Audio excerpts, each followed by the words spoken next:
Hello friend, नमस्कार, प्रणाम। कैसे हैं आप सभी लोग? उम्मीद करती हूँ आप लोग बहुत अच्छे होंगे, स्वस्थ और मस्त होंगे।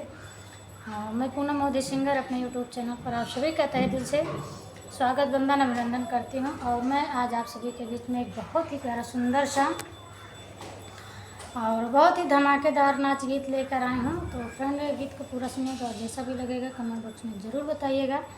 तो बहुत ही मज़ेदार, बहुत ही धमाकेदार गीत है। तो फ्रेंड, ज़्यादा से ज़्यादा शेयर करिएगा और अपना अपना प्यार दुलार व्यवहार की दीजिएगा। तो चलिए हम देर करते हुए सुनाते हैं इस गीत को। हम काला गावै नजरिया पिया तोहरे बहनिया हो। हम काला गावै नजरिया पिया तोहरे बहनिया हो।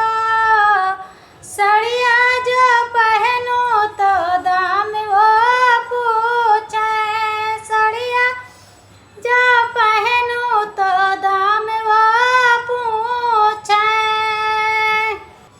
लहंगा पे डाले नजरिया हो पिया तोहरी बहनिया हो।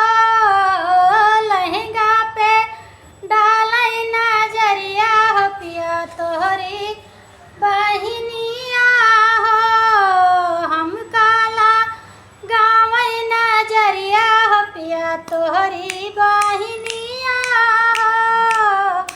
झुमका जो पहनो तो दाम वो पूछे, झुमका जो पहनो तो दाम वो पूछे।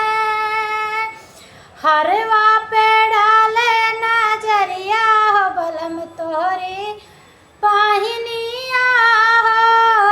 हरवा पे डाले नजरिया हो पिया तोहरी बहनिया हो। हम काला गावै नजरिया हो पिया तोहरी बहनिया हो। हरवा पे लगावै डारै नजरिया हो पिया तोहरे बहनिया हो। टीका जो पहनो तो दाम वो पूछे, टीका जो पहनो तो दाम वो पूछे। नथिया पे डारे नजरिया हो पिया तोहरी बहनी